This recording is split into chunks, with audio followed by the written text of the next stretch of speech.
है मेरे YouTube family. तो आप लोग कैसे हैं? मैं आपके लिए न्यू भोजपुरी का डांस लेके आया हूँ। मैं आपका डांसर विकास भाई। अगर हमारे चैनल पर नए हैं तो सब्सक्राइब जरूर कीजिए ताकि हर एक वीडियो सबसे पहले आपका नोटिफिकेशन पहुँचे।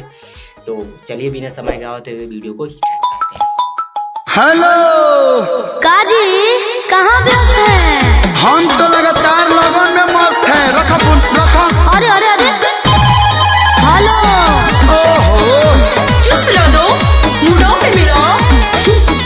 अरे सब जूस पिया दे, लेकिन अभी ट्रेंडिंग में पूरी दुनिया चलता है। झोरे दे।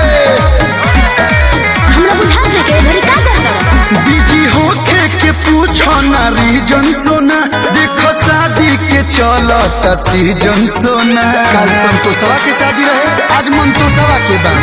बिजी होके के पूछो ना रीजन सोना, देखो शादी के चलता सीजन सोना। साला लगन लगे की झेला दी। बाबू खेलेगा फ्री फायर, खेलेगा ना मनबे खेलेगा। लोग के तो गोरी हम तो होता है नादी।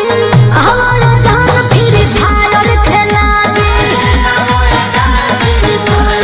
अरे अरे, हमारा जान फ्री फायर खेला दी।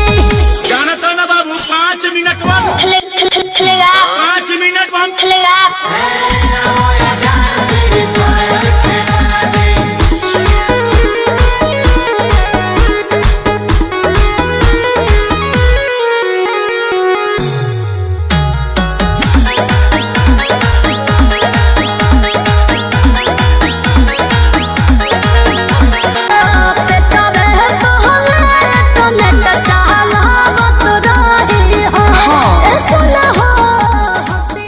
मेरे YouTube फैमिली, अगर डांस वीडियो अच्छा लगा है तो हमारे चैनल को सब्सक्राइब जरूर कीजिए ताकि हर एक वीडियो सबसे पहले आपके नोटिफिकेशन पहुंचे। तो चलिए अगले नेक्स्ट वीडियो में मिलते हैं। तब तक के बाय।